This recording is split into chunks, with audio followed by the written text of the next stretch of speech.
Hello students, आज हम 12th chemical kinetics की लगभग 11वीं क्लास स्टार्ट करने के लिए जा रहे हैं।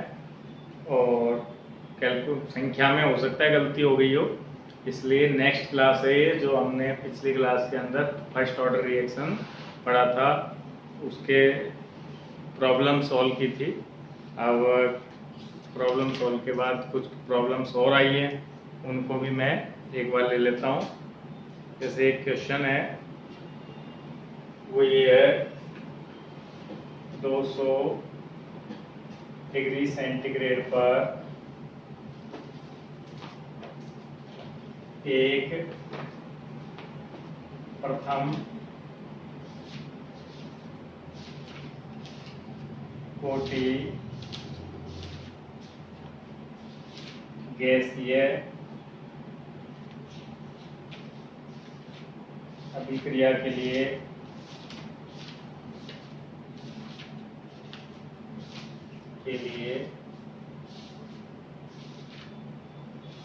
K का मान 1.5 × 10⁻⁻⁶ सेकंड इनवर्स है। इसका मतलब पता लग गया होगा, ये अभिक्रिया प्रथम कोटि की कह भी रहा है और K से भी पता लग गया।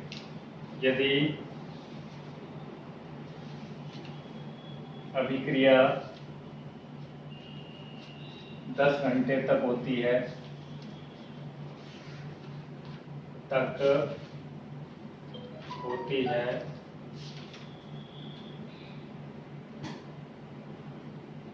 तो प्रारंभिक सांद्रता का कितना प्रतिशत उत्पाद में परिवर्तित होगा। तो प्रारंभिक सांद्रता का कितना प्रतिशत उत्पाद बनेगा, ठीक है। और इस अभिक्रिया का अर्धायुकाल भी बताओ। इस अभिक्रिया का टी आप भी पूछा है, तो सबसे पहले तो हम टी आपका ही पता कर लेते हैं कि अभिक्रिया का अर्धायुकाल क्या होगा। तो अर्धायुकाल का सूत्र क्या होता है? अर्धायुकाल का सूत्र होता है 0.693 डिवाइड बाई के हमको दे रखा है 0.693। ए का मान रख दिया मैंने 1.5 × 10⁻⁻⁶ सेकंड इनवर्स। इसको सॉल्व कर लेते हैं।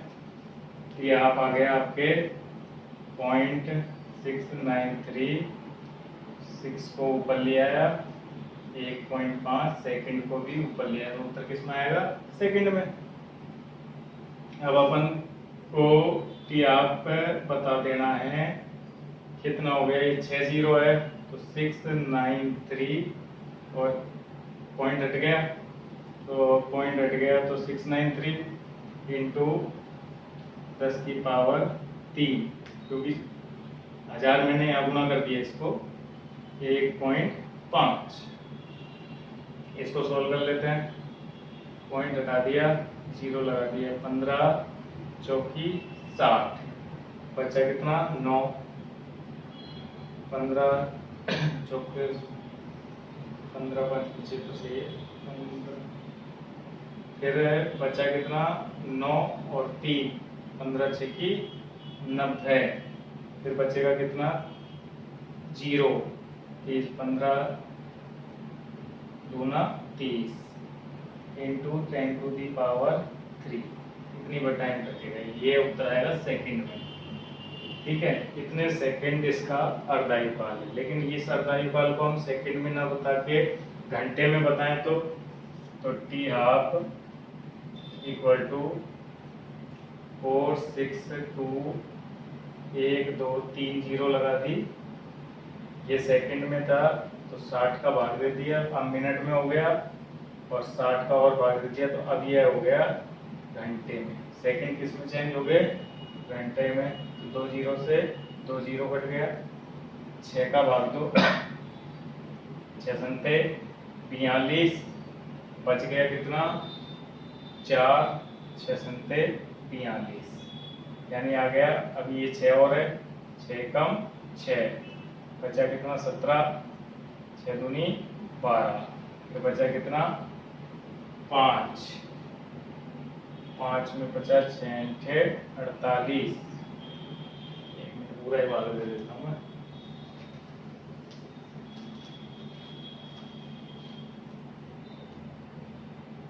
ये आपके आ जाएगा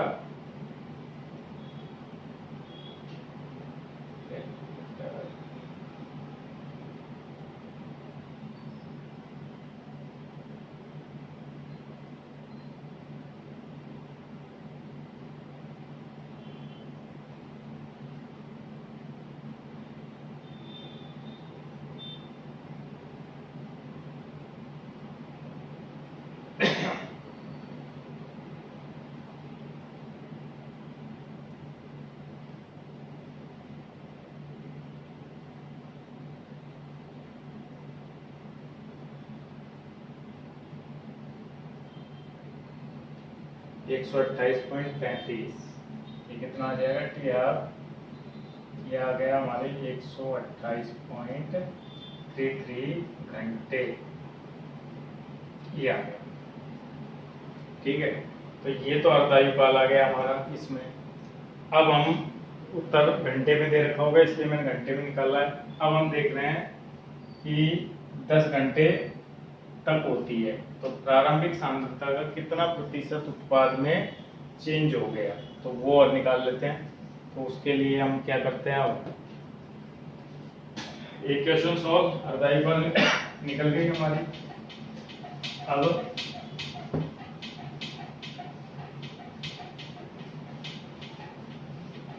क्वेश्चन पूछ रहा है कितने प्रतिशत उत्पाद में चेंज हो गया।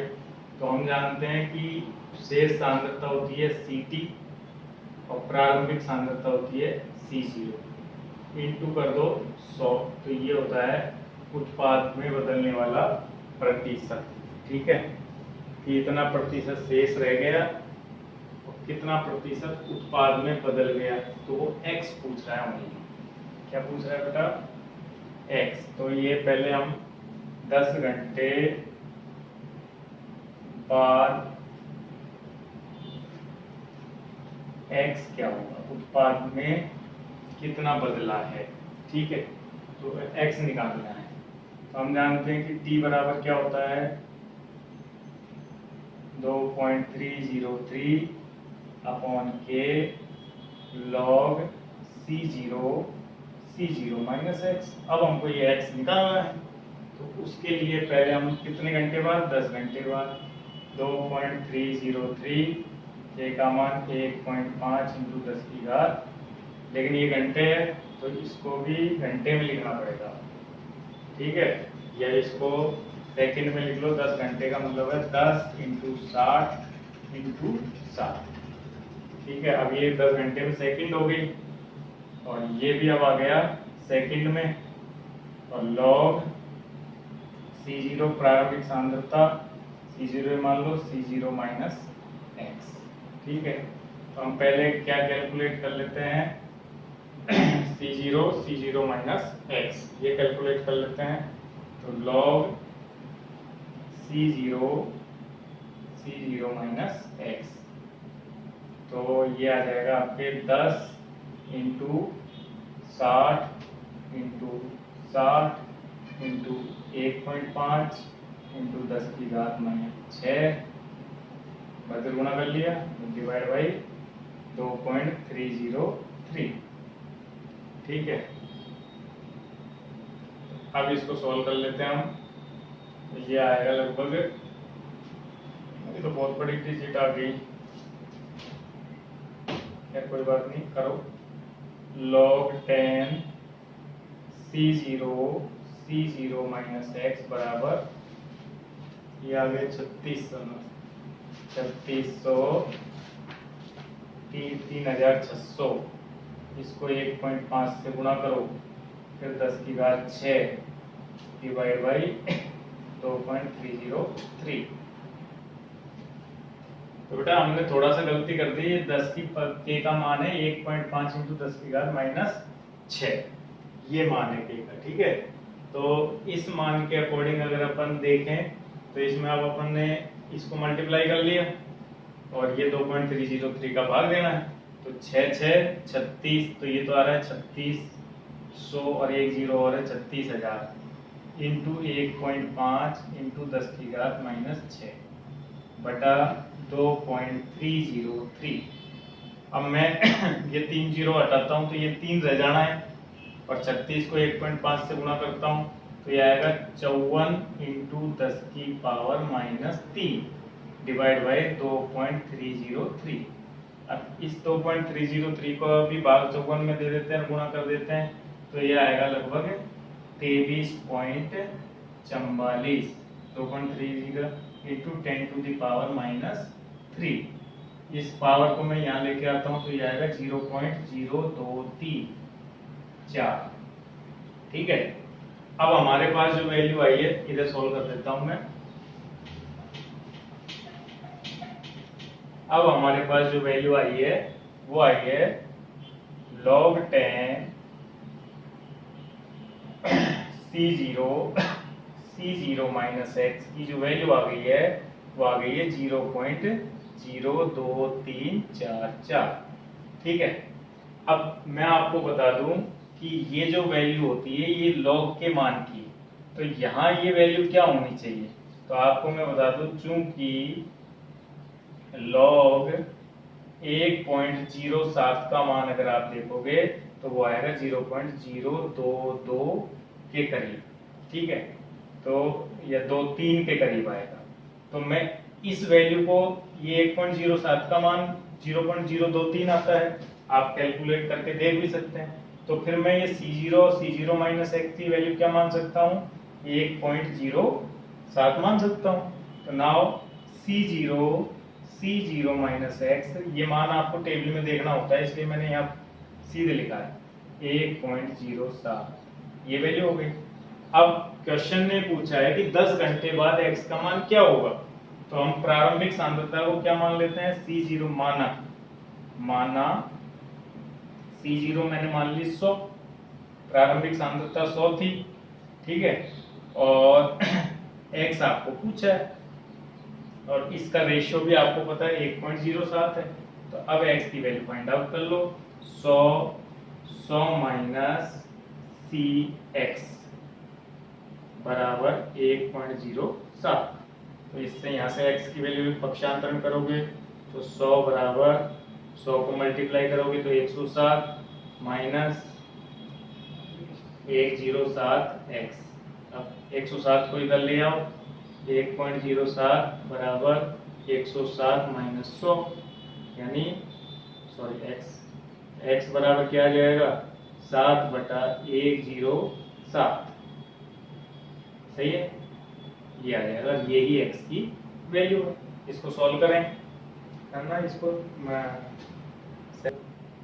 6.54। तो ये x हमने ऑलरेडी प्रारंभिक सांद्रता क्या मानी है, 100 मानी है। तो x की वैल्यू जो आई है ये प्रतिशत में ही आएगी क्योंकि 100 में से इतना अंश इसका वियोजित हो चुका है। तो ये आंसर आएगा आपका 6.54% भाग 10 घंटे में खर्च हो चुका है, उत्पाद बन चुका है। क्लियर, तो ये प्रॉब्लम थी आपकी जो यहाँ हमने ले ली। अब कुछ स्टूडेंट की एक और प्रॉब्लम थी लेकिन उसे सॉल्व करने के लिए मुझे थोड़ा सा पढ़ाना पड़ेगा आपको गैसीय अभिक्रियाओं के लिए।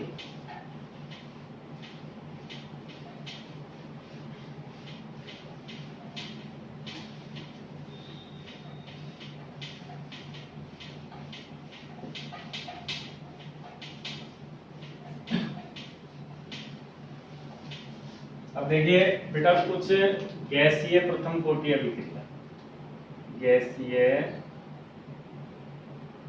प्रथम कोटि अभिक्रिया के लिए समाकलित वेग व्यंजक। देखो बहुत सारी अभिक्रियाएं मेरे पास, बहुत सारी प्रॉब्लम्स ऐसी भी आई हैं जिनमें स्टूडेंट पूछ रहे हैं कि सर दाब की फॉर्म में, अगर जैसे अब तक तो सांद्रता के फॉर्म में दी होती है कि सांद्रता इतने समय बाद इतनी शेष रह गई, तो के का मान निकालो। अगर वो व्यंजक दाब की फॉर्म में आ जाए तो हम दाब की फॉर्म में हमारा समाकलित वेग व्यंजक क्या होगा, गैसीय अभिक्रिया। तो मैं मान लेता हूं, माना कि एक प्रथम कोटि अभिक्रिया निम्न प्रकार से है।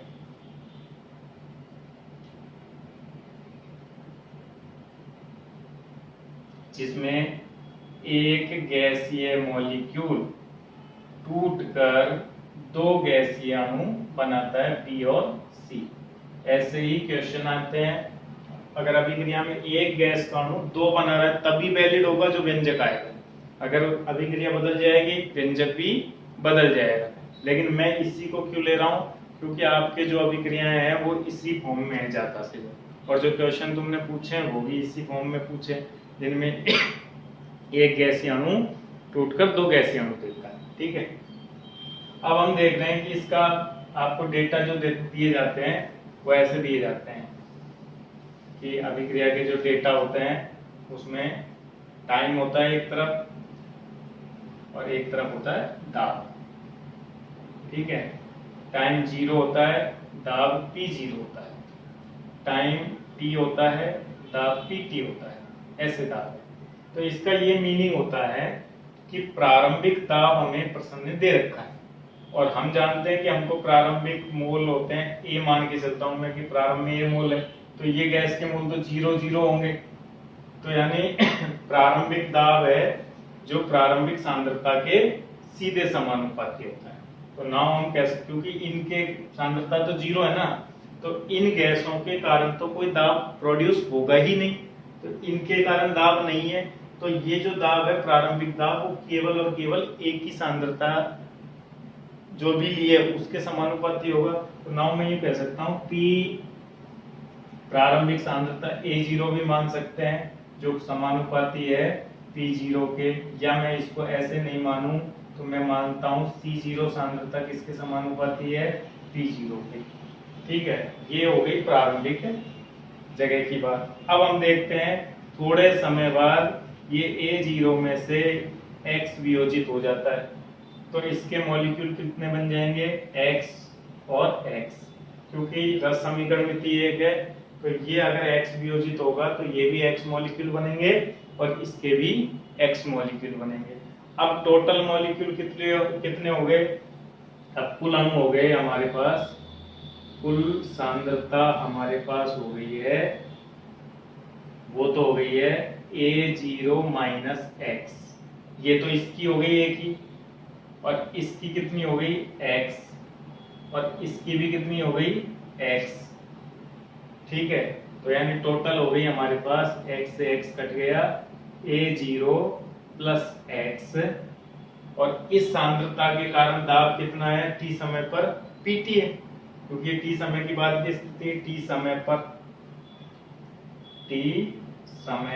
पर की स्थिति है ना, और T समय पर हमारे पास प्रारंभ में केवल यही सांद्रता थी जिसके कारण दाब P0 था, और T समय पर हमारे पास दाब है PT। तो ये A प्लस X किसके समानुपाती हो गया, PT के।